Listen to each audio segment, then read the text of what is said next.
Hi guys বন্ধুরা, এই দেখো আমার বৌদি সবসময় ভিডিও করে আর আজকে বৌদি কাজে লাগিয়েছে, বুঝছো? আমার কাজ দেখিয়া আর মানে শরীরে সহ্য হয়েছে না। তো বন্ধুরা কমেন্টে জানাইবেন যে কিরকম ওর কাজটা। আমার কাজ তো একদম ভালো লাগে না। দেশের বাড়িতে বিয়ে হয়েছে, বাইরে থাকলে কি হলো সব জানি, কোমরে কামছা বেঁধেছি, বুঝছো? আমার কাছে তো একদম ভালো লাগছে না এই কাজটা, বুঝছো? একদম কাজ জানে না।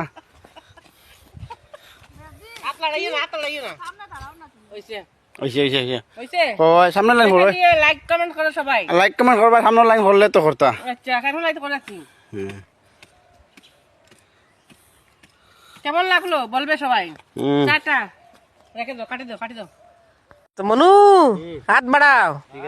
হাই, ওদিকে দেখা সার, হ্যালো সার লাগা।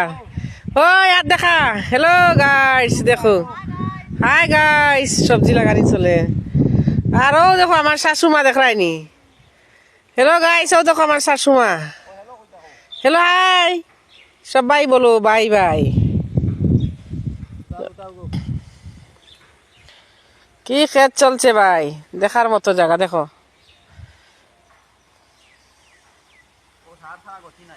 সার সারা গতি নাই। মনু কি লাগার? ভেন্ডি দেড়শ খেখে চিনত দেড়শ। বন্ধুরা এখন দেড়শ লাগানি চলছে। বন্ধুরা এবারে চলে আসলাম গ্রামের বাড়িতে। সত্যি এসে খুব ভালো লাগলো আমাদের গ্রামের বাড়িতে। সকালবেলা আমরা সবাই চলে গিয়েছিলাম, আমাদের ক্ষেত করেছে না, সবাই সেখানে খেতে গিয়েছিলাম। আমার শাশুড়ি দেওয়ার সবাই মিলে আমরা গিয়েছিলাম জাগুলা গিয়ে। আমি এখানে অনেক দেখেছি তো, সবাইকে দেখাচ্ছিলাম। সত্যি ভালো লাগলো। এসে আমাদের সকালে যে আমাদের ব্রেকফাস্ট হয়, কিন্তু ওদের অনেকজন খাবারও খায়, তাই সকালের জন্য সিদ্ধ ভাত হয়, সেই জন্য দেখো এখানে হয়েছে আলুর তরকারি হয়েছে, এগুলো সব ক্ষেতের সবজি, শাকভাজি অনেক কিছু হয়েছে। এই যে আমার দেওরানি। আর এবারে আমরা সবাই ব্রেকফাস্ট করবো, খাবারও খাবো। সবাই দেখে নিয়ে বন্ধুরা, ভালো লাগলে একটু লাইক করবেন।